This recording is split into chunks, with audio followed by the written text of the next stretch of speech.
राधे राधे गुरुजी। गुरुजी, मैं गांजा, ड्रग्स, दारू के नशे में फंस चुकी हूँ। गुरुजी, मुझे हर वक्त यही लगता है कि मैं अच्छा, बच्ची हो के महाराज जी, मैं अपनी लाइफ में कुछ भी करने लायक नहीं। आज हमारे नए बच्चों की बड़ी दुर्दशा हो रही है, बहुत दुर्दशा हो रही।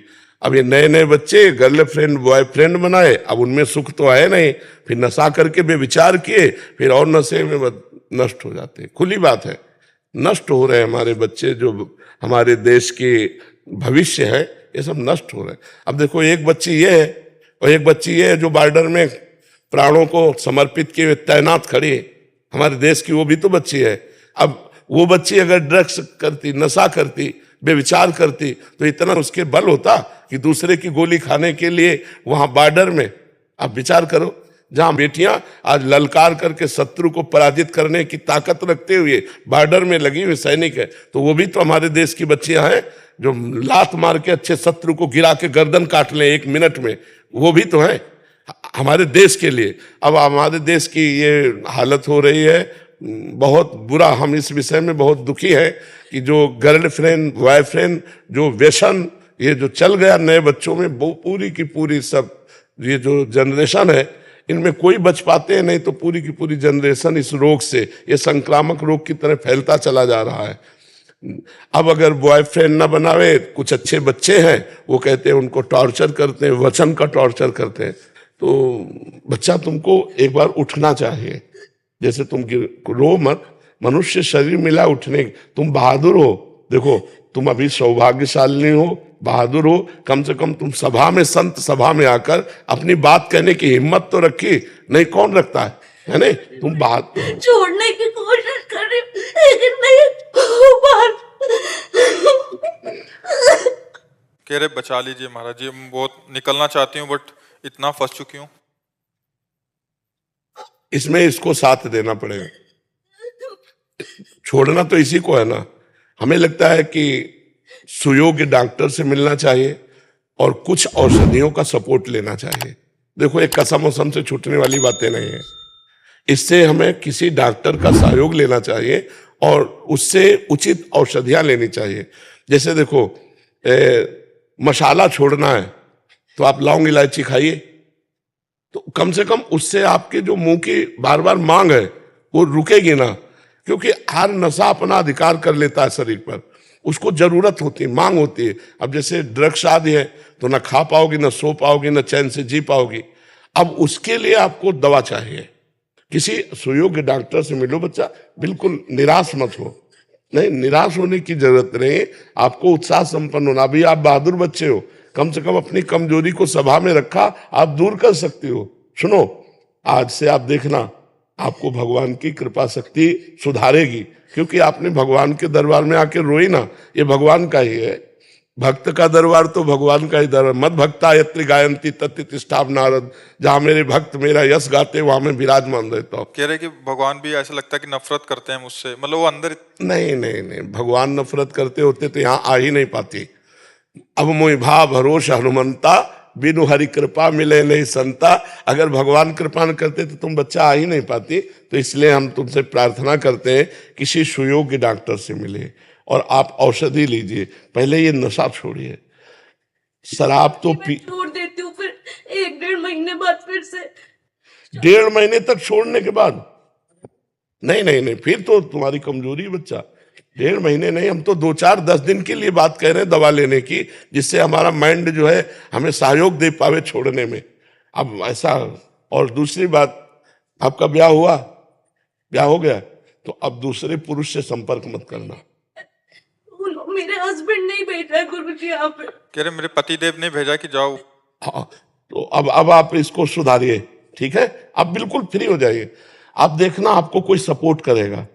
हमारे पास प्रगट में कोई जंतुर नहीं है, कोई टेबलेट नहीं है और कोई आशीर्वाद नहीं, ये ऐसे वैसे कुछ नहीं। पर आप जाइएगा, आप देखिएगा, आपको कोई सपोर्ट करेगा। जो हमारा जीवन है, जो हमारी सामर्थ्य है, वो आपको सपोर्ट करेगी। आज आप नियम लो, पहली बात, आज कसम खाओ शराब नहीं पिएंगे। कसम खाते हो? हाँ, शराब नहीं। और जो तुम्हारे ऐसे जहरीले नशे जो शरीर को आपको, उसके लिए हमें लगता है थोड़ी दिन औषधि लेनी चाहिए। गांजा और ड्रग्स, गांजा भी छूट जाए, खास बात है ड्रग्स नहीं, ड्रग्स यही लेती हूँ गुरुजी। इसी को ड्रग्स कह रही है। नहीं। ये तो कोई तभी तुम 1 महीना छोड़ पाए, तभी 1 महीना छोड़ पाए। नहीं वो जो ये सन लगाया जाता है ना, वो बिना औषधि के मुझे लगता है छोड़ना कठिन। तुम बहादुर छोड़ दोगी? आज से कसम खा कि मैं गांजा भी नहीं पीऊंगी। नहीं पीऊंगी गुरुजी। बहुत, हाँ ठीक है। और सुन हमारी बात सुन, पहले हमारी बात सुन बहन, तू हमारी बात सुन। तू निश्चिंत रहे, आज से तू निश्चिंत रहे, पक्का तुझे सपोर्ट मिलेगा, ठीक है? यहाँ पर कसम खा लिया, न पियोगी गांजा न पियोगी शराब, ठीक है? अपने पति से प्यार करोगी, दूसरे पुरुष का स्पर्श भी न करना, काम भाव से, तभी तुम्हारा जीवन उज्जवल हो जाए। अभी सब ठीक हो जाए, ठीक होना ही था, इसीलिए तुम आई हो, ठीक आना, बिल्कुल आप निश्चिंत हो जाओ, ठीक है? हाँ पक्का जी। योगिता चौरसिया जी, रायबरेली से। राधे राधे राधे महाराज जी। गुरुदेव, जैसे खुद को शरणागत किया, तो ये कैसे पता चलेगा कि मैंने सही तरीके से प्रभु के चरणों में खुद को शरणागत किया है? लक्षण आ जाएंगे। जब कोई सुख की दशा होगी तो तुम्हारा मन सीधे प्रभु में जाएगा, क्योंकि शरणागत है ना। और जब दुख की दशा होगी तो सीधे प्रभु में जाएगा। सुख दुख की, मान अपमान की, लाभ हानि की दशाओं में मन का सबसे पहले कहाँ जाना होगा, ये निरखना होगा। जिस वस्तु व्यक्ति के पास गया तो उसके आप आश्रित हैं, अभी प्रभु के नहीं। अगर सीधे प्रभु के पास गया तो आप प्रभु के आश्रित हैं, प्रभु के शरणागत हैं। फिर ये लक्षण आने लगेंगे, निर्भय, निश्चिंत, निशोक, संशय रहित, विपरीत भावना का त्याग। ये बातें आने लगती है जो भगवान की शरण में होता है। मन की पहचान सीधे प्रभु में जाना। कोई सुख आया, प्रभु की बड़ी कृपा, कोई दुख आया, प्रभु का बड़ा दुलार, बड़ी कृपा है जो हमें पवित्र कर रहे हैं दुख दे के। अगर हमें कोई सहयोग मांगना है तो सीधे प्रभु में मन जाए, किसी व्यक्ति वस्तु स्थान में नहीं तो शरणागति कमजोर मानी जाती है। कि अगर कहीं अन्य गया, जैसे द्रौपदी जी भगवान की शरणागत भक्त है, पर जब वस्त्र खींचने का तो सभा में उनको अपने पतियों का भरोसा था, भीष्म आदि का भरोसा था। जब वो टूटा तब अपने हाथों का भरोसा लिया, फिर दांतों का लिया, फिर भगवान की। ये बहुत कमजोर स्थिति है। जैसे आखिरी में भगवान को पुकारा, वैसे सीधे भगवान का संबंध। तो शरणागति हमारी तब हुई मानी जाएगी जब दुख सुख की परिस्थितियों में हमारा मन सीधे भगवान के पास जाए, तो हम भगवान के शरणागत हैं। किसी भी परिस्थिति में हम चिंता न करें क्योंकि भगवान है। किसी भी परिस्थिति में हम भय न करें क्योंकि भगवान है। किसी भी परिस्थिति में हम शोक न करें क्योंकि भगवान है।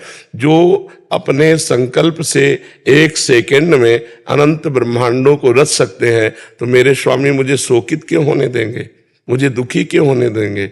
वो मेरे लिए नई सृष्टि रच सकते हैं। तो अगर उन्होंने हमें दुख दिया है तो कोई मंगल विधान है, क्योंकि मंगल भवन है मंगलहारी, तो जरूर कोई मंगल विधान है भगवान का। हम ऐसा मान करके आनंदित होते, किसी से दुख निवृत्ति के लिए सहयोग नहीं मांगते। अगर कोई आ जाता है तो समझते हैं भगवान का भेजा हुआ ही है, क्योंकि मैंने तो चाहा नहीं, ये व्यक्ति आकर दुख निवृत्ति कर रहा है, इसका मतलब भगवान का ये पार्षद है, भगवान का भेजा हुआ है जो हमारी दुख निवृत्ति कर रहा है। समझ में आ गई?